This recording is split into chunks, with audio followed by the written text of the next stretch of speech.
इस साल की शुरुआत हुई एक खबर के साथ जिसमें लिखा था शाहरुख खान की बेटी की सगाई। असल में अखबार बात कर रहे थे शाहरुख खान की रियल लाइफ बेटी सना सईद की। जी हाँ, कुछ कुछ होता है कि अंजलि, जिन्हें बेहद पसंद किया गया था उस फिल्म में, लेकिन इनकी भी एक अपनी दर्द भरी कहानी है। वो दर्द भरी कहानी इसलिए है क्योंकि एक मौका ऐसा भी आया इनके जीवन में जब ये अपने पिता की मौत पर नहीं जा पाईं। एक वक्त ऐसा भी आया जब ये उसी करण जौहर के पास पहुंची जिसने इन्हें लॉन्च किया था, और उसने इन्हें एक ऐसा रोल ऑफ़र कर दिया कि जिसके बाद ये फिल्म में तो आ गई पर किसी की नज़र इन पर पड़ी ही नहीं। तो कहानी कुछ ऐसी है कि अंजलि, कुछ कुछ होता है कि अंजलि, वो छोटी बच्ची वाली अंजलि, वो अंजलि असल में 90s का दौर था। मुंबई के एक मिडिल क्लास परिवार में पल बढ़ रही थी और इनके पिता पोएट थे।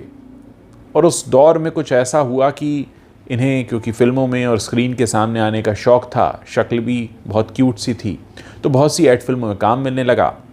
और उन्हीं दिनों करण जौहर की नज़र इन पर पड़ी क्योंकि करण जौहर को कुछ कुछ होता है के लिए उसी एज ग्रुप की एक बच्ची की ज़रूरत थी।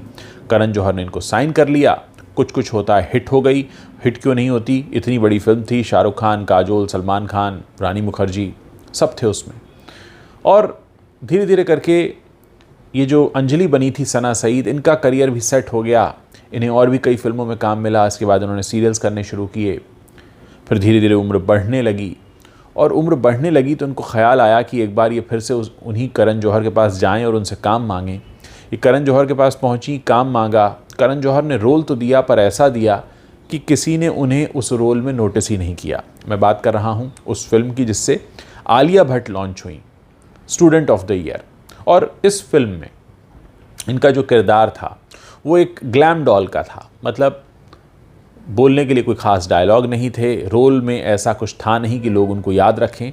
तो करण जौहर ने इन्हें दोबारा फिल्म में ले तो लिया, लेकिन काम ऐसा दिया जैसा वो किसी नेपो किड को कभी नहीं देते। मान लीजिए अनन्या पांडे आती हैं और कहती मुझे रोल दे दो, तो ये रोल अनन्या पांडे को नहीं दिया जाता, ये रोल आलिया भट्ट को भी नहीं दिया जाता।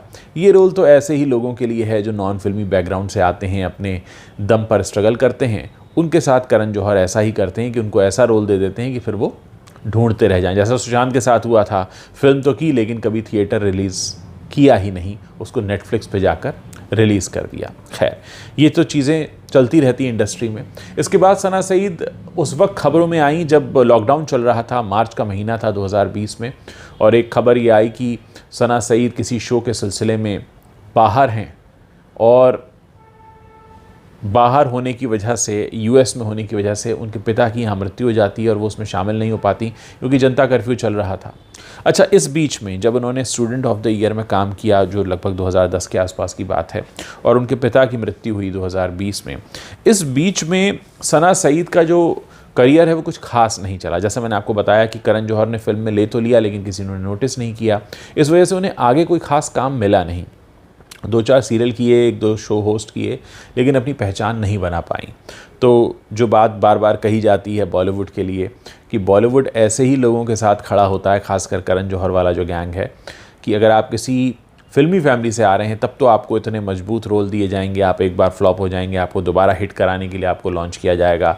और कई तो ऐसे हैं जो पूरे करियर भर रीलॉन्च ही होते रहते हैं। अर्जुन कपूर को कई बार रीलॉन्च किया गया, आजकल टाइगर श्रॉफ को भी रीलॉन्च किया जा रहा है। खैर, तो ये सारे करण जौहर के स्टूडेंट्स हैं जो चलते रहते हैं, लेकिन जो बाहर से आते हैं उनको इसी तरह रास्ता दिखा दिया जाता है। अब मैं आपको बता रहा था कि 2020 के आसपास जब खबर आई सना सईद की तो ये थी। उसके बाद अब खबरों में आई सना सईद, जिसमें पता चला कि वो बाहर हैं, एलए में हैं, और अब उनका बॉयफ्रेंड है जिसने उन्हें प्रपोज़ किया है, और इस वजह से पूरी उनकी खबरें बनी। तो फिर से वही बात आई। तो कहने का मतलब ये है कि बॉलीवुड एक ऐसी जगह है जो आपको एक पहचान तो कई बार दे देता है, जैसे सना सईद को मिल गई शाहरुख की बेटी की पहचान। आज इतने साल बाद 98 में आई थी कुछ कुछ होता है, और 2022 चल रहा है, माफ़ कीजिएगा 23 चल रहा है, खबर 22 के आखिरी दिन आई थी, जिसमें कहा यही गया कि शाहरुख की बेटी की सगाई। यानी वो पहचान इतनी पक्की हो जाती है लोगों के जहन में कि आपका वो रेफरेंस पॉइंट बन जाती है, आपको उसी तरह से बताया जाता है, आपकी वो पहचान बन जाती है कि 24 साल बाद भी आप अपनी उस 24 साल पुरानी फिल्म में जो आपने किरदार निभाया था उसकी वजह से जाने जाते हैं। तो ये है सना सईद की कहानी। इस कहानी में आपने 2-3 चीज़ें जानी। पहली तो यही कि बॉलीवुड अगर मौका दे भी दे तो पहचान बनाने का मौका नहीं देता, वो सिर्फ नेपो किड्स को मिलता है। दूसरा ये कि कई बार आप एक बहुत बड़ी हिट फिल्म पा तो लेते हैं, लेकिन आपका पूरा करियर उसके भरोसे नहीं चल सकता, जैसा सना सईद के साथ हुआ। कोई सोच नहीं सकता था कि कुछ कुछ होता है जैसी फिल्म से शुरुआत करने के बाद सना सईद को कोई ख़ास पहचान नहीं मिलेगी, और स्टूडेंट ऑफ द ईयर में अगर आएंगी भी तो भी अनदेखी हो जाएंगी।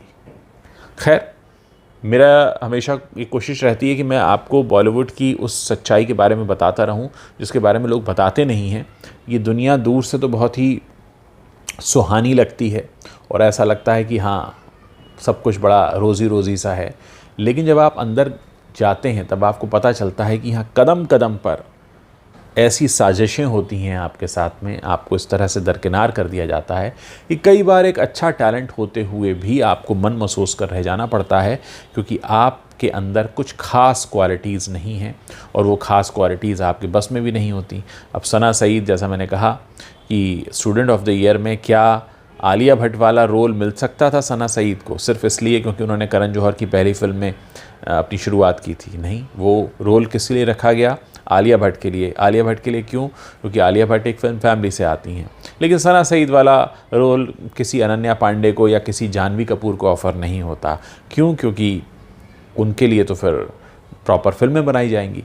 तो ये वो सारी बातें हैं जिनका आपको जानना इसलिए भी ज़रूरी है क्योंकि आपके सामने जो तस्वीर रखी जाती है वो कुछ और होती है और अंदर कुछ और हो रहा होता है।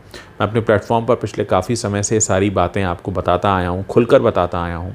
इन बातों को लोग दबे लफ्ज़ों में तो स्वीकार करते हैं लेकिन खुलकर नहीं बोलते। उम्मीद है इस तरह की कहानियाँ भी आप पसंद करेंगे। और अगर आपको रेगुलर खबरें सुननी हैं तो मेरा दूसरा चैनल है यूटी रील्स का, जहां आप जा सकते हैं। यूटी रील्स पर मैं रोज़ाना की खबरों को छोटे छोटे वीडियो के तौर पर मैं पेश करता हूं, आप वहां देख सकते हैं। यूट्यूब पर भी है, फेसबुक पर भी है, तो यूटी रील्स दोनों जगह है। मैं आपका वहाँ भी इंतज़ार कर रहा हूँ। और एक और बात आपसे कहना चाहता हूँ कि अगर आप मेरे साथ मेरा स्टोरी टेलिंग कोर्स या जर्नलिज़म कोर्स ज्वाइन करना चाहते हैं तो आप www.utreels.com पर जा सकते हैं और वहाँ पर आपको 2 कोर्सेज़ दिखाई देंगे। आप वहाँ इनरोल कर सकते हैं। बहुत जल्द अगले कुछ ही दिनों में मैं अपने कोर्सेज़ अपलोड करने वाला हूँ और आप उन रिकॉर्डेड वीडियोज़ को कहीं भी बैठकर सुन सकते हैं। अगर आप इन कोर्सेज़ को करना चाहते हैं तो आपकी उम्र 18 साल से अधिक होनी चाहिए और आप दुनिया के किसी भी कोने में क्यों ना रहते हों, आप इसमें खुद को इनरोल कर सकते हैं।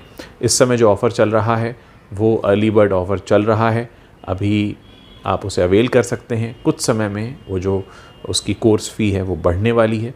उम्मीद है आपको मेरे साथ बैठकर कुछ सीखना अच्छा लगेगा।